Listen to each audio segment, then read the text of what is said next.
भाई कई सारे बंधु थे तो माइक इकट्ठा ही पकड़ना पड़ गया।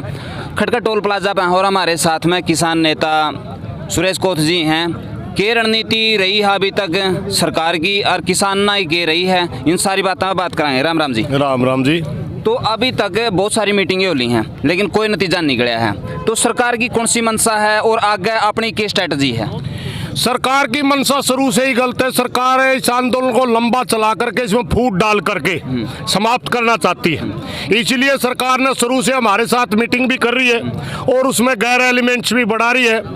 कभी हमारे को खालिस्तानी कहा जाता है, कभी हमारे को अलगाववादी, कभी वामपंथी, पता नहीं कितने नाम किसानों को इन लोगों ने दिए, मगर उसके बावजूद पूरे देश का किसान एकजुट रहा और हमारा आंदोलन लगातार बढ़ता रहा। अब सरकार इसी नीति पे चल रही कि लंबा आंदोलन चलने के बाद शायद इनमें फूट हो जाए, शायद इनमें ग्रुप हो जाए, मगर हमने उन सब का तोड़ निकाल लिया है। हमने एक ऐसा मजबूत संगठन किसान मोर्चा के नाम से बना दिया जिसमें पूरे देश के लगभग 400 साढ़े 400 संगठन है और उनकी लगातार मीटिंगें होती है। सो जो आम इजलास में पास होती है वो मीटिंग हम जो हमारे डायलॉग के लिए 39 नेता जाते हैं उनके सामने रखते हैं, वो वही बात करते हैं जो आम इजलास में चलता है, उसमें बट ये वो तर्क नहीं होता। इसलिए इसमें किसान ना फूट, ये क्या नाम, सरकार फूट नहीं डाल पाएगी। सरकार की जो नीति फैल होगी। सरकार चाहती थी कि आंदोलन मात्र थोड़े एरिया में रहे, इसलिए इन्होंने मीडिया के ऊपर बैन कर दिया। हमारी फ्रंट लाइन मीडिया हमारे को खिलाफ दिखाने लगी, मगर हमारे छोटे चैनल है, यूट्यूब के चैनल है या और कोई एक दो साथी ने हमारी मदद करी। आज पूरे हिंदुस्तान का हर किसान मजदूर को पता चल गया एमएसपी क्या होती है, एपीएमसी क्या होती है। आपको अगर ये कानून आ गए तो आपको किस तरह का नुकसान होगा, किस तरह का फायदा होगा। इसलिए पूरे देश का किसान आज हमारे साथ। अब हम सरकार से हारने वाले नहीं है, सरकार हमारे आंदोलन फूट नहीं कर पाएगी। एक बात और है नहीं, एजेंडा पहले सरकार का होता था, फिर बाद में किसान का एजेंडा माना गया कि भाई आप अपना एजेंडा लेकर आइए, उसके ऊपर बात करें। तो अंदर जाने के बाद में ऐसी क्या बातें हुई हैं कि खाली हाथ लौटना पड़ता, जबकि एजेंडा किसान का मांगा गया था? देखिए, इन्होंने पहले बात के लिए बुला कर था अपनी मांग दीजिए, हमने मांग दी। फिर कहने लगे आपकी डिमांड क्या? हमने कहा भाई हमारी डिमांड है तीनों कानूनों को वापस करिए आप। इन्होंने दूसरी मीटिंग में कहा कि आप हम क्लोज टू क्लोज बहस करना चाहते हैं। हमने कहा हम क्लोज टू क्लोज बहस करने के लिए तो तैयार हैं, मगर आप क्लोज टू क्लोज बहस करवाने के बाद अमेंडमेंट की तरफ जाएंगे। हमें अमेंडमेंट मंजूर नहीं है। हम आपके कानून में कितनी खामियां हैं ये तो बता देंगे, मगर हमें मंजूर नहीं है। आप बाद में आप कहेंगे कि आपने जो खामियां बताई हम दूर कर देंगे, मगर हमें अमेंडमेंट मंजूर नहीं है क्योंकि आपकी मंशा गलत है। आप ये कानून ला ही नहीं सकते थे। केंद्र सरकार को ज़्यादा अधिकार ही नहीं है, स्टेट सरकारें बनाती है कृषि के ऊपर। ये ट्रेड में ले जा करके इन्होंने कानून बना दिया। आपकी मंशा ही गलत है, आप दो नंबर के रास्ते से तो कानून बना रहे हैं, इसलिए अमेंडमेंट की तरफ नहीं जाएंगे। हम आपकी खामियां बता देंगे। इन्होंने कहा खामियां बताइए, हमने खामियां बताई। फिर कहने लगे जो आपकी खामियां हैं हम उनको दूर करने के लिए तैयार है। अरे हमने पहले ही कह दिया था कि हम खामियां नहीं बताएंगे, तब आपने पूछे, हमने बता दिया। अब कहते हैं अमेंडमेंट करवाइए। इनकी शुरू से मंशा गलत है। ये उद्योगपतियों के हाथों में खेल रहे हैं, इनको सारी बातों का पता है। एक बात और है नहीं, जो इस आंदोलन में इस कानून की पैरवी करने के लिए नेता आए हैं, उनको इतनी अथॉरिटी भी नहीं है कि वो कुछ फैसला ले सकें, क्योंकि फैसला तो नरेंद्र मोदी हैं जो हमारे प्रधानमंत्री हैं, क्योंकि उन्होंने इस चीज़ की घोषणा करी थी और वही इसकी पैरवी करे हैं जब भी लाइव आकर करे हैं। तो इनको बिठाने का क्या मतलब है मीटिंग में? मैं बताता हूँ इनको बिठाने का लॉजिक तो है, क्योंकि एक कृषि मंत्री एक वाणिज्य मंत्री है। कृषि मंत्री उस बैठक में इसलिए बैठ सकता है क्योंकि ये कानून कृषि पर लागू है। वाणिज्य मंत्री इसलिए बैठ सकता है क्योंकि ये ट्रेड में ले जाकर के पास कर रखे हैं।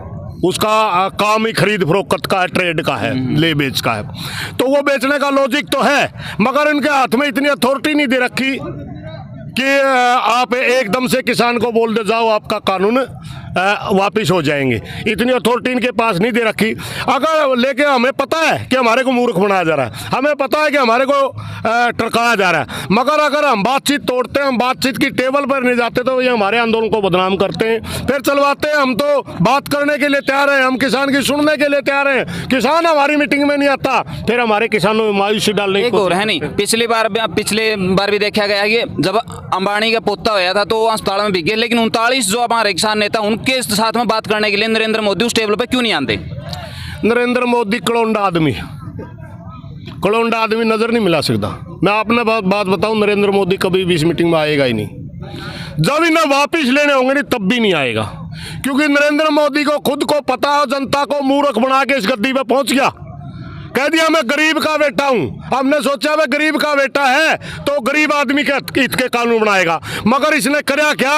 2012 में छोटी सी 2-1 मिनट की वो बात हो बीच में आपने बता ही दूं, यू बीजेपी का पीएम भी नहीं है। बीजेपी वाले अपना पीएम मांगे, बिहार ये कांग्रेस का या देश का पीएम भी नहीं है। 2012 में कांग्रेस इन्हीं बिलों को लेकर के आई थी, तब बीजेपी ने उनका विरोध किया था। विपक्ष की नेता उस समय लोकसभा में होती सुषमा स्वराज और राज्यसभा में होते थे अरुण जेटली। स्वाभाविक तौर पर लाल कृष्ण आडवाणी इनका बड़ा नेता था। अगर प्रधानमंत्री का कैंडिडेट होना तो लाल कृष्ण आडवाणी होना था, मगर पूरी बीजेपी ने इन बिलों का विरोध कर दिया। और उधर कांग्रेस से ये बिल लेके आई, उसने देखा कि देश में विरोध हो गया, उन्होंने स्टैंडिंग कमेटी में भगा दिया। पूरा देश का उद्योगपति एक लाइन में चला गया कि चाहे कांग्रेस आओ चाहे बीजेपी, किसानों के डर से ये कानून नहीं होगा। तो इन्होंने नरेंद्र मोदी से बात करी पूरे उद्योगपतियों ने मिलकर के कि अगर हम आपको पीएम बनाएं तो क्या आप हमारे ये कानून पास कर सकते हैं, क्या आप रिफॉर्म को तेज कर सकते हैं। रिफॉर्म के नाम से बकाया गया, तो उस मौके से कहा मैं रिफॉर्म को तेज करूंगा, जिसको सुधार कहते हैं। वो उसके साथ समझौता करके उस बाद में बीजेपी को ऑफर दिया गया उद्योगपतियों के द्वारा, आप अगर नरेंद्र मोदी को पीएम का कैंडिडेट घोषित करते हैं तो हम आपके कैंपेन के ऊपर जितना खर्चा लगाते हैं वो उद्योगपति लगाएगा। पूरे बीजेपी की सारी कैंपेन पे उद्योग कारपोरेट घरानों ने खर्चा लगाया, इनके लिए जहाज उपलब्ध करवाए। वो सारा का सारा खेल करके इसको पीएम कैंडिडेट नहीं पीएम बनवा दिया। ये पीएम में बीजेपी का भी नहीं है, ये पीएम और का तो हो ही नहीं सकता, ये उद्योगपतियों का पीएम है। उन्हीं ने बनाया है, मीडिया को खरीद के बनाया है, इसका एक हवा बना दिया।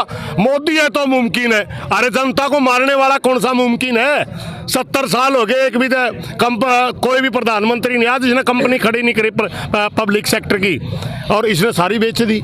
एक और है नहीं, अब आंदोलन काफ़ी लंबा चल गया है, लेकिन कह रहे हैं कि 26 जनवरी की जो होगा अपना लास्ट होगा, क्योंकि जो आने वाला मूवमेंट है यू काफ़ी ऐतिहासिक माने जाने लग रहे हैं। भाई इतिहास उस साइड भी उसका है, उस साइड भी उसका है, तो जनता के बीच में आप क्या कुछ लेकर जाने लग रहे हो इस टाइम पर। देखिए मैं आपने बता दूं, वास्तव में हमारे पास विकल्प नहीं बचा, ना सरकार के पास भी विकल्प नहीं है। सरकार के पास भी 2 ऑप्शन है, या तो हमारी बात मान ले या हमारा गोली मार दे, 2 हम तो एक तो उसके पास। और हमारे पास भी विकल्प नहीं बचा, हम सारे तो काम करके देख लिए। धरने पर हम बैठे, सड़क पर हम बैठे, दिल्ली जाओ तो दिल्ली हमारे को नहीं जाने दिया था, सारे विकल्प कर दिए ना। तो हमने घोषणा कर दी हम परेड करेंगे। इसका सीधा सा मतलब जो किसान समझने वाला समझता है, हम छाती अड़ा रहे हैं। 26 जनवरी देश के लिए वो ऐतिहासिक दिन है जिस दिन 26 जनवरी को हमारा संविधान लागू हुआ था। हम उस संविधान को लेकर के जाएंगे। संविधान में ये लोकतंत्र नहीं है जो आप ले रहे हैं।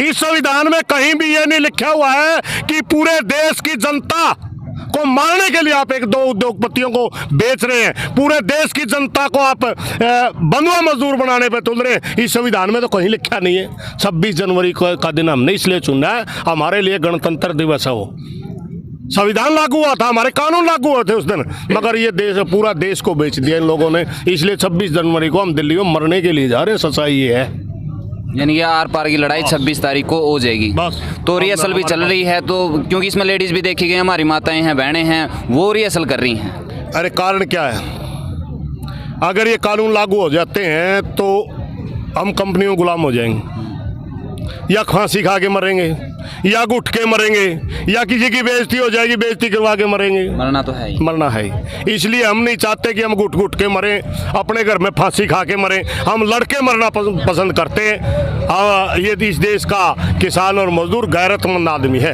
इनकी इज्जत है, ये इनके बंधुआ मजदूर बनना पसंद नहीं करते। जनता को अगर आप संदेश देना चाहो तो क्या दोगे जी? जनता को बस यही संदेश है भाई, ये लड़ाई हमारी आखिरी है।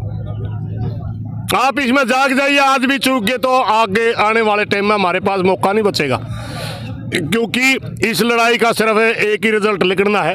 अगर हम ये लड़ाई जीत जाते हैं तो आने वाले टाइम में किसी की हिम्मत नहीं होगी हमारे खिलाफ कानून ले। अगर हम हार गए तो हम लड़ने लायक ही नहीं बचेंगे। जैसे बिहार का किसान है, उसको एपीएमसी का नहीं पता, उसको एमएसपी का नहीं पता। हमारे यहाँ धान 1800 बिकता है, उनके यहाँ 1000 रुपये बिकता है। क्या वो इस देश के नागरिक नहीं है? उनका इतना खून चूस लिया गया कि बिहार के अंदर हम प्रचार करने जाते हैं तो वो कहते हैं MSP क्या होता है। 3-4 किले के मालिक हैं हमारे यहाँ धान लगाने जो आते हैं, 3-4 किले के मालिक है हमारे। 3-4 किला का किसान है ना, वो खेती करता है, बच्चों को पढ़ाता है। हमारी ये हालत करना चाहते हैं लोग, इसलिए हमने इनको बोल दिया भाई 700 साल मुगलों ने शासन किया, हमने अपनी संस्कृति के ऊपर उनका अटैक नहीं होने दिया, बेचा नहीं अपने। 200 साल अंग्रेजों ने शासन किया मगर हम उनके गुलाम नहीं, हमारी संस्कृति हमने बचा के रखी। आप भी कितनी ताकत करो, हम लगाओ, हम उद्योगपतियों के गुलाम नहीं बनेंगे, नहीं बनेंगे। हम अपने दम पर जीने वाले लोग अपने दम पर ही जिएंगे। भाई काफ़ी बढ़िया विचार जाने हैं। इनका जो कानूना का एक ही उद्देश्य है कि आपका जिंदा रहना ही आपकी अमीरी है, क्योंकि सिर्फ एक ही अर्थ निकल का हुआ, आपका जिंदा रहना ही आपकी अमीरी है, और तो सारे आपके जो ख्वाब हैं वो छोड़ दो भाई, आप खुशहाल ज़िंदगी जियोगे। जिस तरह से हिटलर ने कहा था नहीं आपका जिंदा रहना ही आपकी अमीरी है, तो ये काले कानून रहेंगे तो तड़का ना अपने ये दिन देखने पड़ेंगे। लेकिन आज इस लड़ाई में अपन जब बढ़ चढ़ गए, हिस्सा ले लिया और इस जीत गए, तो आने वाला भविष्य अपना उज्जवल रहेगा। तो इस बार हम आपके विचार हैं वो नीचे कमेंट बॉक्स में दे दियो और वीडियो ने ज़्यादा से ज़्यादा शेयर कर दियो। मिला है नेक्स्ट वीडियो में, तब तक के लिए सारे भाई है ना, जय हिंद, वंदे मातरम, जय जवान जय किसान।